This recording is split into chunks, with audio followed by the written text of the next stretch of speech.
भगवान, जब आप परिक्रमा मार्ग से आते हैं, हम आपके चरणों में फूल डालते हैं। बाद में वही फूल गलती से हमारे पैर के नीचे भी लग जाते हैं। महाराज जी, इसका कोई अपराध तो नहीं? आप इसमें विचार कीजिएगा कि सबके चरणों में भगवान हरि का वास है। किसी का माथा नहीं छुआ जाता, कभी चरण ही छुए जाते हैं। तो अलग अलग देवताओं का वास है, तो सबके चरणों में हरि का वास है। आप जिन फूलों को गुरुदेव के चरणों में बिछाए हैं, तो गुरुदेव के चरणों में भी हरि है और आपके भी चरणों में हरि है। इसके लिए हम आपको एक दृष्टांत देते हैं कि जब राजसूय यज्ञ में अग्र पूजा के लिए चयन किया गया तो भगवान श्री कृष्ण की अग्र पूजा हुई, पता है। फिर भगवान श्री कृष्ण ने सबके चरण धोए, ये भी पता है तुम्हें। जिनके चरणों की अग्र पूजा हुई वही भगवान सबके चरण धोए, वही भगवान। राजसूय यज्ञ में पढ़ के देख लेना।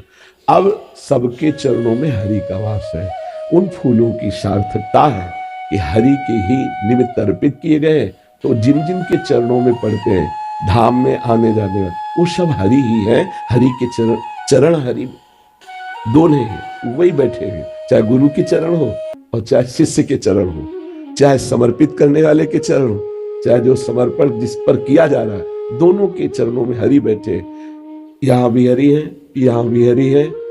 अब जब हम भेद करके देखते हैं तो थोड़ा हमें संशय होता है, अगर अभेद बुद्धि से देखते हैं तो हमें संशय नहीं होता। सबके चरणों में हरि का वास है, इसलिए ऐसा नहीं। जब हम फूल वर्षा करते हैं तो हमारे भी तो चरणों में वही आते हैं जो हम अपने आराध्य देव के ऊपर करते हैं।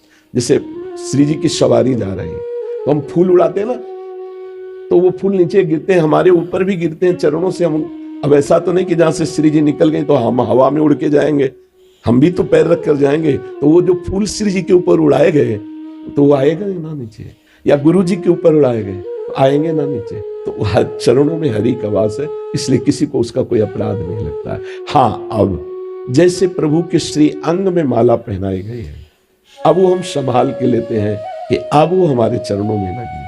फूल उड़ाना, फूल पुष्पांजलि अर्पित करना, पावड़े बिछाना एक अलग प्रक्रिया हो गई।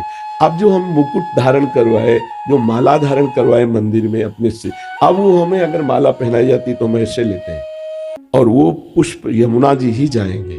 अगर एक पंखुड़ी गिरी तो उठा के उसको ऐसे रखेंगे अलग अलग जगह। लेकिन पुष्पांजलि, पावड़े बिछाना, तो पावड़े केवल उनके लिए बिछाए भाव से, और हजारों पीछे चल रहे हैं उन यात्रा में, तो हजारों वहीं से तो जा रहे हैं। तो सबके चरणों में हरि का वास है, इसलिए उसको चिंता करने का विषय नहीं, कोई अपराध नहीं है।